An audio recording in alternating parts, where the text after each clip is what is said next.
Shri APJ Abdul Kalam जी का जन्मदिन है। इस दिन वो पैदा हुए थे। एपीजे अब्दुल कलाम तमिलनाडु के रामेश्वरम में पैदा हुए थे आज ही के दिन 15 अक्टूबर 1931 को। और उनके नाम में जो ये 3 लफ्ज जुड़ते हैं एपीजे, इसकी फुल फॉर्म है अबुल पाकिर जैनुल आबदीन। ये उनके नाम का पूरा मतलब है, अबुल पाकिर जैनुल आबदीन। डॉक्टर कलाम का जन्म 15 अक्टूबर 1931 को हुआ था। वो रामेश्वरम में पैदा हुए थे और उस टाइम हिंदुस्तान में अंग्रेजों का राज कायम था, अंग्रेजों की हुकूमत थी। और ये भारत के जो है राष्ट्रपति बने।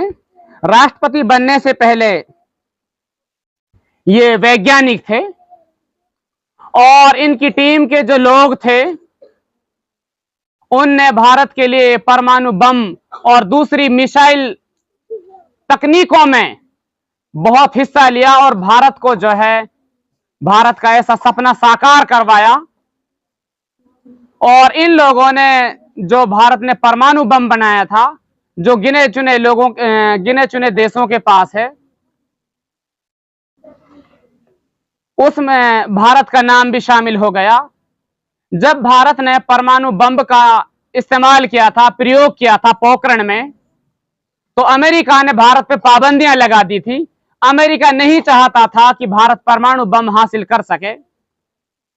उससे हमारा देश इतना ताकतवर हो गया कि दुनिया के किसी भी देश की आंखों में आंखें डालकर बातें करने की हिम्मत वाला देश बन गया। और चीन से और दूसरी बड़ी बड़ी जो महाशक्तियां, उनसे मुकाबला करने के लाइन में भारत आ गया था। और इस किरदार में डॉक्टर एपीजे अब्दुल कलाम का बहुत बड़ा रोल था और इनकी टीम का। और ये भारत के राष्ट्रपति बने। और इसके अलावा इनको बच्चों को पढ़ाने का बहुत शौक था।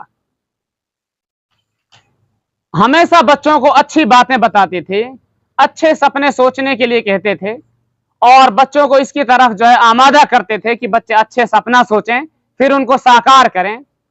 और इन्होंने जो है बहुत गरीबी में जीवन जिया।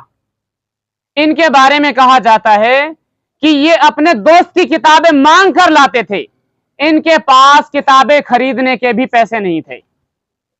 अपने दोस्त की किताबें मांग कर लाते थे जब इसके दोस्त सो जाया करते थे, और जब इसके दोस्त खड़े होते थे तो उसकी किताबें फिर देने चले जाते थे। और इसने अपनी बहन का जेवर बेच करके या गिरवी रख करके अपनी पढ़ाई को आगे तक बढ़ाया इन्होंने। और इनके पिताजी और चाचा जी जो है अखबारों को बेचकर और कोई पेड़ पौधे वगैरह के दाने बेच करके जो है जिंदगी इन लोगों ने बसर की थी। इन्होंने बहुत जो है गरीबी का जीवन जिया। इसके अलावा ये एक धार्मिक इंसान भी थे। ये इस्लाम पे भी जो है बहुत अमल करते थे। इनके बारे में जब हम किताबों में पढ़ेंगे, अपनी हिंदी की किताबों में, उसमें लिखा है कि जब ये कहीं एडमिशन करवाने के लिए गए या कहीं दूसरी जगह पे गए, वहां जाकर इन्होंने अल्लाह से दुआ करी, सूरा फातिहा पढ़ी, अल्हम्दुलिल्लाह रब्बिल आलमीन, जो कुरान शरीफ की भी दूसरी सूरा है, वो इन्हें पढ़ी। तो ये धार्मिक इंसान भी थे। इसके अलावा ये भगवत गीता का भी अध्ययन किया करते थे और ईसाइयों की किताब बाइबिल का भी इन्होंने अध्ययन किया था। और आज भारत सरकार ने कुछ दिन पहले इनका स्टैचू बनवाया है और उसमें तीनों धार्मिक किताबें इसकी तस्वीर के सामने रखी गई हैं, क्योंकि ये तीनों किताबों की तिलावत किया करते थे। तो डॉक्टर एपीजे अब्दुल कलाम ऐसी महान शख्सियत थे जो हजारों साल में ऐसे इंसान पैदा होते हैं जिसकी भरपाई कभी भी नहीं हो सकती।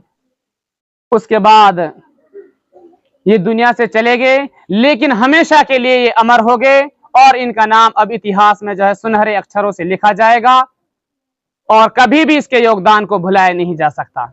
शुक्रिया।